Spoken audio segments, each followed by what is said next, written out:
Now, Jamie asked a question because many countries like China and Russia assume that journalists are actually spies. How do journalists disabuse that notion when your research says many were, at least in the past?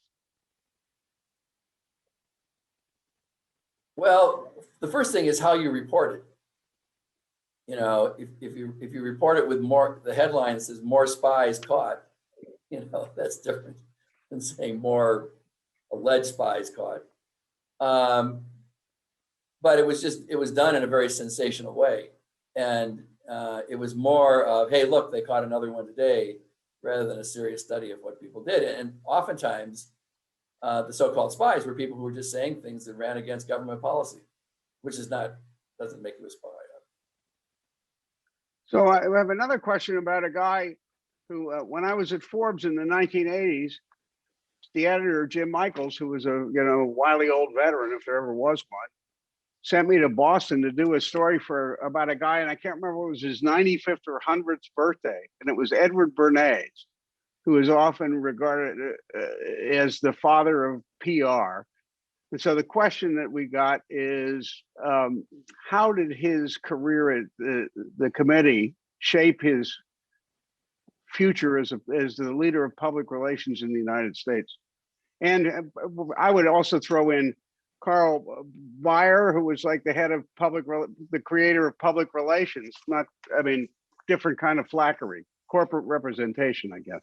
Right. So Bayer was a boy wonderkind, and was brought in from Hearst and had great organizational ability and was very creative. He became kind of a factotum in the Creel administration, doing all kinds of different things. I'll come back to one of them in a minute. He was Mr. Fix-It, essentially. Bernays was very young, and he didn't have a senior role, although later on in life he'd like to embroider how big it had been. He had been, before he joined the CPI, he had been more or less a theater agent, a publicist for entertainment. And then he came to the CPI, and of course it became a more serious operation. He was responsible for overseas work, helping get businesses working abroad, to put signs up in windows in Buenos Aires and Bogota and Madrid. And he was creative and energetic. He was very energetic. And when he left the war, of course, then he's given the credit for inventing the term public relations. He and Bayer worked together, and when the war ended, he and Bayer actually created a little partnership and began to work, for example, representing countries like Lithuania, trying to help them get national recognition as a nation. But then they went their separate ways. But what they learned in the CPI, of course, helped them. And I'll give you one example. It's really quite an amazing example. It's called the third party technique. We use it all the time today, and Bayer used it with the CPI by creating front organizations for labor and different immigrant groups, German Americans and so forth. Germans, I think we call it Germans for Democracy or whatever.